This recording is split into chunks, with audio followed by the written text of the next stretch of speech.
ঘড়িতে এখন ওই সকাল প্রায় 7টার মতন বাজে। ঘুম থেকে উঠেছি আরও 1-1.5 ঘন্টা আগে, মানে ওই 5:30টার পরপরই উঠে পড়েছিলাম। তো সমস্ত বাসি কাজকর্ম কমপ্লিট করে রান্নাবান্না যা যা করবো সব তো গুছিয়ে নিয়েছি। মাছ হবে, ডাল হবে, তারপর শাক হবে। যত সকাল সকাল ঘুম থেকে ওঠা যায় দিনটা তত তাড়াতাড়ি শুরু হয় আর সব কাজকর্ম সুন্দর করে ম্যানেজ করে গুছিয়ে করা যায়। তো পাশের চুলায় ডাল বসিয়ে দিয়েছি, মুসুর ডাল হচ্ছে, আর এই চুলায় মাছটা রান্না করে নেব। সকালে ঘুম থেকে উঠতে উঠতে এখন অভ্যাসের মতন হয়ে গেছে, দেখা যায় অ্যালার্ম ছাড়াও এমনিতেই সময় মতো ঘুম ভেঙে যায়।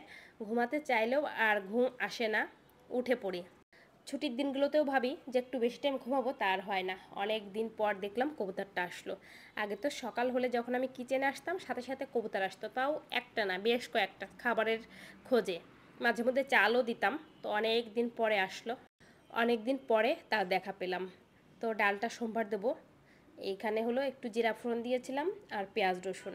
পেঁয়াজের ডালটা বাসার সবারই খুব ভালো, টক ডালও ভালো, কিন্তু এখন গরম থাকলেও ওই যে বৃষ্টি বৃষ্টি ওয়েদার, মানে বৃষ্টি তো টুকটাক প্রতিদিনই হয়ে যাচ্ছে, টক ডাল অত বেশি ভালো লাগে না। ফ্রিজে তো আম ভর্তি আছে, তারপরেও মনে হয় না আম ডাল করি বা টক ডাল যাই হোক করি।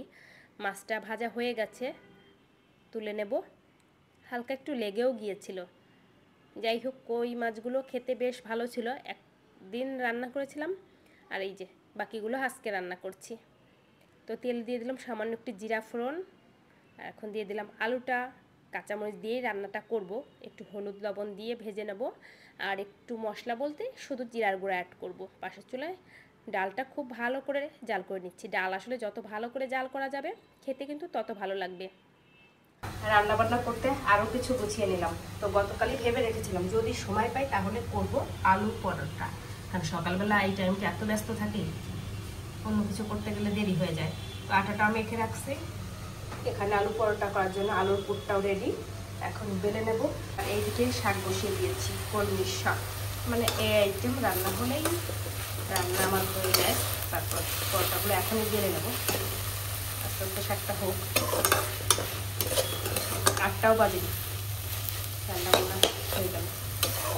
আর পরোটাগুলো ভেজে নিচ্ছি ঘি দিয়ে। ভাজা হয়ে গেছে, মানে এই একটা ভাজলেই হয়ে যাবে।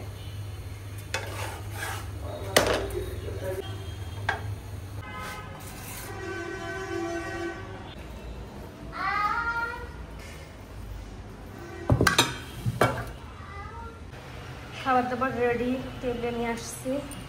শাক ভাজি, আলু ভর্তা, এখানে আছে ডাল, আর এখানে আছে কই মাছ। খাবার দিয়ে দেবো এখন। তোমার রান্নাটা ভালো হয়েছে, নতুন তো এটা মানে লাগে, তাই না?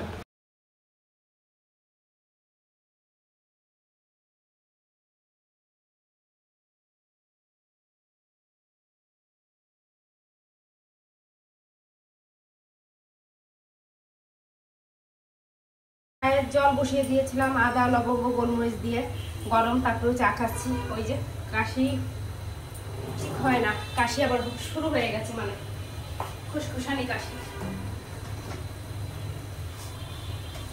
চা বানাচ্ছি, ভাবলাম পরোটা দিয়ে খাওয়া যাবে। এমনি খেতাম, তাও একটু বেশি করে বানাচ্ছি।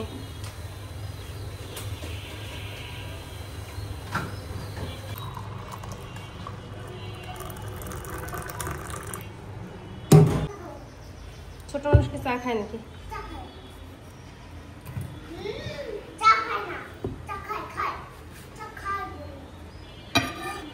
পরোটার সাথে চাটা খেয়ে নেই।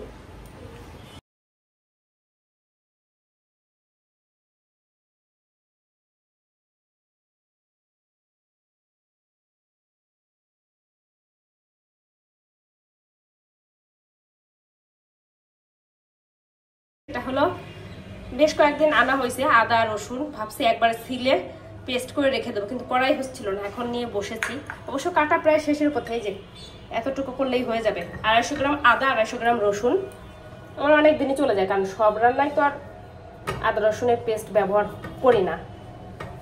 কোনো কোনো রান্নায় দেখা যায় পেঁয়াজ ছাড়াও করি, কোনো কোনো রান্নায় শুধু পেঁয়াজ দিয়ে। ডিম, মাংস বা কিছু কিছু মাছ আছে ভুনা, মানে ভুনা করি, ওইগুলোয় হলো আদা রসুন দিই, আমার অনেক দিন যাবে। আর এরকম রান্নার আগে সব কিছু করে রাখতে পারলে তো বেশ ভালো হয়, সুবিধা হয়, রান্না সহজ হয়। 1টা বেজে গেছে, শ্রীমনকে আজকে স্নান করায়নি, এই তো হয়ে গেছে, এখন করাবো, তারপরে পেস্ট করবো না, স্নানটা করায়নি।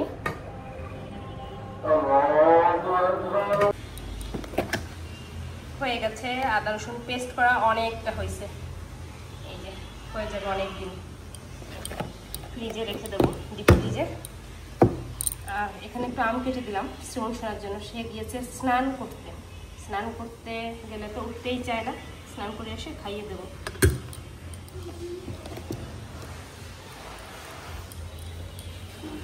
ফ্রিজের যে কি অবস্থা, মানে একটু জায়গা নেই, আর পরিষ্কার করতে হবে, অনেকদিন করা হয় না।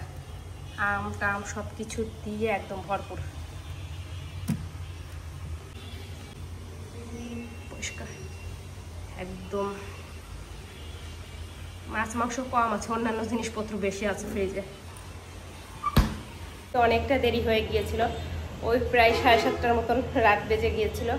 তো উঠে ফ্রেশ ট্রেশ হয়ে খাবার দাবার খেয়ে শ্রীমনকে একটু বই পড়ালাম, এখন উঠলাম। শ্রীমনের পাপা বাসায় চলে আসছে, তো বাজার টাজার করে নিয়ে আসছে, এখন সব কিছু তুলবো, তোলা হয়নি, কিছু টাইম আগেই আসছে। তারপর রাত্রে খাবার খাবো, ওই যে দুপুরের পর থেকে আর আপনাদের সাথে ভিডিওটা কন্টিনিউ করা হয়নি। আজকে অনেক ফল সবজি সব কিছু নিয়ে আসছে, অনেক অনেক পছন্দের ফল আছে আমার এখানে, সব না পছন্দের। এই যে বলুন তো কি, ডোয়ো না, এটা ডোয়ো, তুমি তো এর আগে খাও নাই মা। তারপর এখানে আছে হলো জামরুল, এই জামরুলটা সে মাত্র খেলো 2টা। এই যে জামরুল, এটা তো খাই রে মা। তারপর আরো আছে এইটা পানি ফল জামরুল, এখানে আছে আমড়া, আছে একটা কাঁঠাল, অনেক ফল আছে। সবজি বাজার হলো পুঁই শাক শুধু। আমাকে নাকি ফোন করেছিল, ফোন আমি চার্জে রেখে রাখো মা, একটা পানি ফল, আমি ওগুলোকে পড়াচ্ছিলাম, কয়েকবার বেশ ফোন করছে যে সবজি টবজি লাগবে কিনা। আমি তো ফোন রিসিভ করিনি, অন্য রুমে ছিল। বুড়ি এখন ভাত খাবা মা, 2টা খাইছো।